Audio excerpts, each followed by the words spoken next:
Hey there, it's Jamie Anderson, and I am going to bust some guitar playing myths for you. And this applies to learning any instrument. So, number one, learning the guitar takes too long. Who said that? No, no, no. It's like anything else. You take it in small bites, practice the heck out of it, and keep a good attitude. And just know that you're going to have good days and bad days. You just got to stick with it. Playing guitar requires great talent. No, no.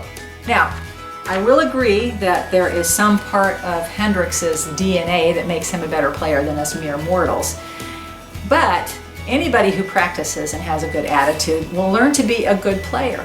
And there may be some things that you can't attain, but you can get pretty good. Playing guitar requires a lot of expensive equipment. No. You need a guitar, or a ukulele, or a mandolin. Period. That's all you need. Now, if you play with a band and you want a better sound, or a myriad of reasons why, you can spend more money on equipment, but you don't have to spend a whole lot, especially when you're first learning. If you play fast, that means you're good. Man, I hate hearing this. No, and no, and no, and no. We've all heard that flashy player that plays, 3,000 notes per minute. It doesn't mean he's good. It just means he can play 3,000 notes per minute. I mean, we've all heard that lead player in a band who doesn't know when to stop playing, who plays things that aren't melodic, who plays in a sloppy way.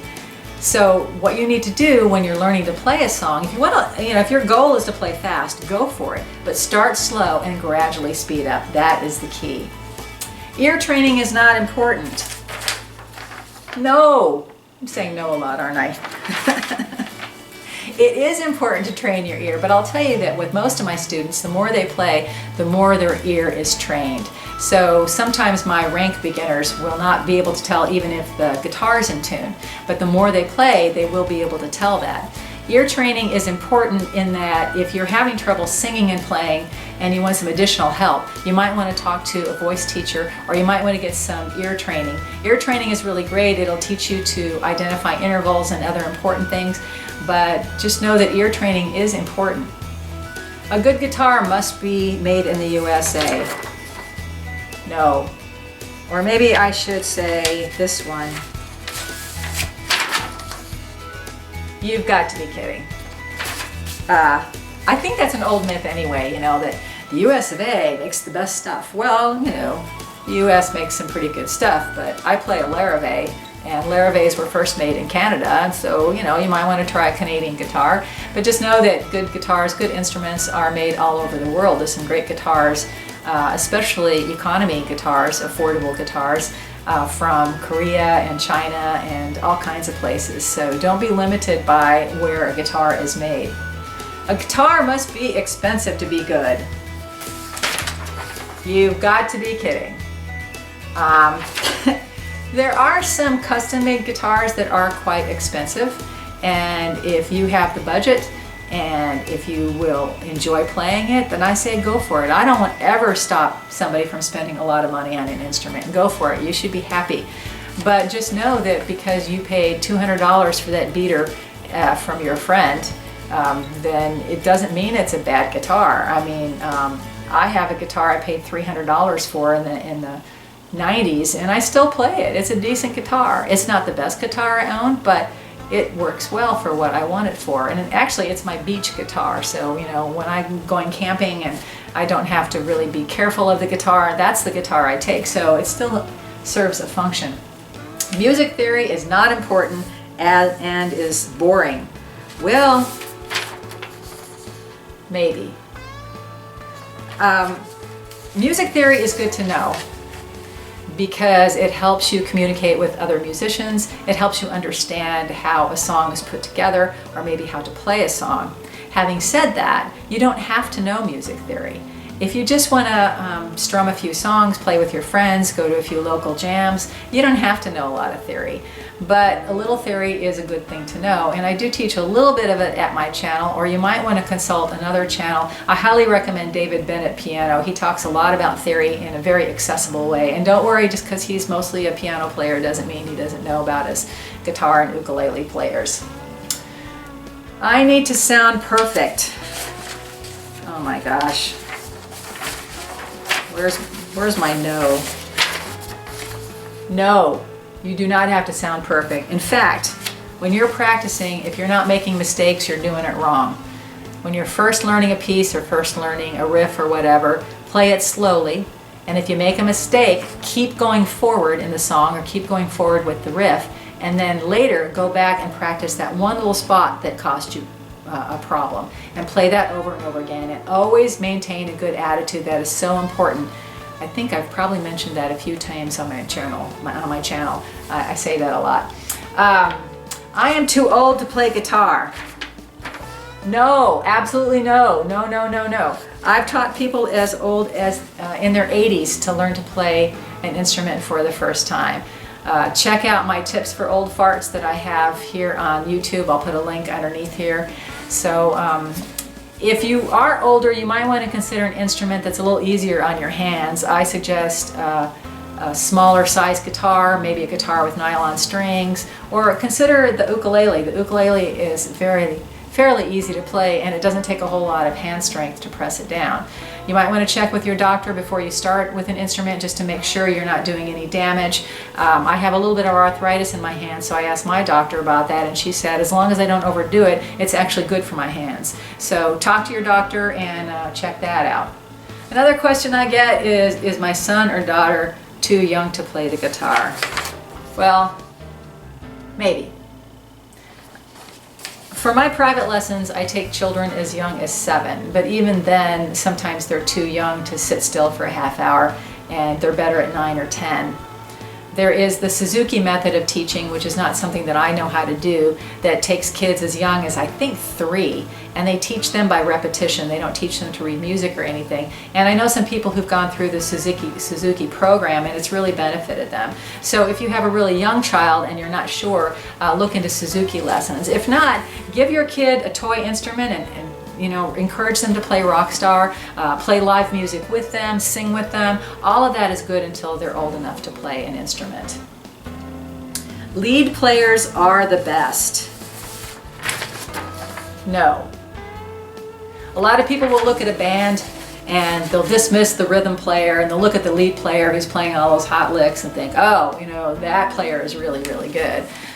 Well, it's important to have a good rhythm player too, and playing rhythm also involves practice and technique. So don't discount rhythm playing, and if you're not interested in playing lead or you know the melody on a guitar, then that's okay. Play the chords and play the heck out of the chords. I need to practice hours a day to be good. Do I have that right side up? No, you don't. Practicing hours a day is not necessarily a bad thing, but if you think before you even start, oh, if I don't devote 4 hours a day to this, I'm never going to get it, that's not true. What I tell my students is if you have at least 15 minutes a day, then that's enough. A half hour is better, an hour is even better than that, but 15 minutes is all you need. And you might want to narrow it down to a few things that you want to practice. And I've got a video about how to practice, and I'll put a link underneath here, and you can check that out, and that'll help you. No one in my family played an instrument, so why should I try to play one? Okay, here's my favorite sign. You've got to be kidding. I have taught many people to play who didn't have live music in their home growing up at all. No one they know plays an instrument. Nobody in their family plays an instrument. Now, I was lucky. My dad played the guitar, so there were always guitars laying around, but honestly, he didn't teach me anything. Occasionally, he would grab the guitar from me and tune it, because tuning was a skill I didn't get right away. But it doesn't matter if there's been music in your family or not. If you really want to learn, you'll learn. It's all about the practice, and it's all about a good attitude. I get this one a lot. My hands are too small. Well, no, your hands are not too small. There's always a way to do it. I mean, I've taught 7-year-olds how to play the guitar, so you can too. The important thing is to get a guitar that fits you. So if you do have really small hands, I suggest a 3/4 size guitar or maybe an ukulele, and that will fit you better. But just know that, you know, I don't have very big hands, and I play this Guild D50, which is kind of like a dump truck. But because I've played it so much, it's really strengthened my hands and increased my flexibility. So I'm fine with that. So I'm not telling you should start off with something that's a little harder to play like my guitar, but just know that it's not because your hands are too small.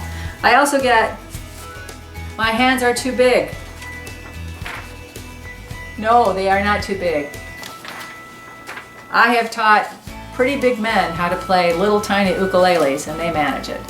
You may have to make some adjustments for some of the chords, you know, especially on an A chord where you're sort of mashing 3 fingers into the 2nd fret.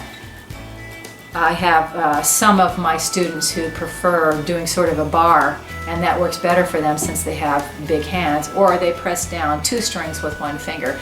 But just know that with practice, you can play a guitar even if you think your hands are gigantic. Barre chords are too hard, so why should I try? Well, everyone's afraid of barre chords. So, barre chords, I think it calls for this one. You've got to be kidding. You don't have to play barre chords. You can go your whole life without playing barre chords, and that's fine. But barre chords make you a more versatile player. They're really handy for genres like rock. If you want to, on the fly, figure out where an F sharp is, if you already know barre chords, you can just fly right to that F sharp. It's pretty easy because it's the same form up the neck. And if you want to know more about barre chords, I'll put my video about how to play barre chords underneath this video. What else? I can't play an F, so I'm just going to avoid them. You've got to be kidding. I hear this a lot, and especially from beginners. Barre chords are challenging. I get that. I have a whole video on how to play an F chord. It's all about the practice. What I would suggest is play the F chord back and forth with another chord, and you'll get used to playing it that way. If that's a little too boring for you, find a song that's got 1 F chord and learn that song. And if it sounds really crummy in the beginning, don't worry about it. Just keep playing that song, and at least in the process of learning the F chord, you'll be playing a song and not just lumbering through an F chord. I don't have time to practice, so I'm not going to play the guitar. That's it. You got it. If you can't practice, don't try to learn an instrument. I had a student come to me who said bluntly on the first lesson, I don't have time to practice, and she listed all the things in her life that prevented her from practicing. And I said, no one learns to play without practicing, and she thought she was better than that. And so after about a month of lessons where she asked me the same questions every week and still couldn't play the things that I taught her the first lesson, I said, you know what? I don't think I'm the teacher for you. And funny enough, she wrote to me later and she said, well, when your policy changes about practice, let me know. It's not my policy. It's just because if you don't practice, you don't learn how to play. So there you go. I'm glad you tuned in to bust some myths with me. Please check out the links to my lessons below. I have almost 500, maybe more than 500 by the time you view this, lessons for beginning and intermediate guitar. I also teach ukulele and mandolin. JamieAnderson.com is the place to go to find out more about my original music and my books. And as always, thank you so much for joining me here at YouTube. I really, really appreciate it.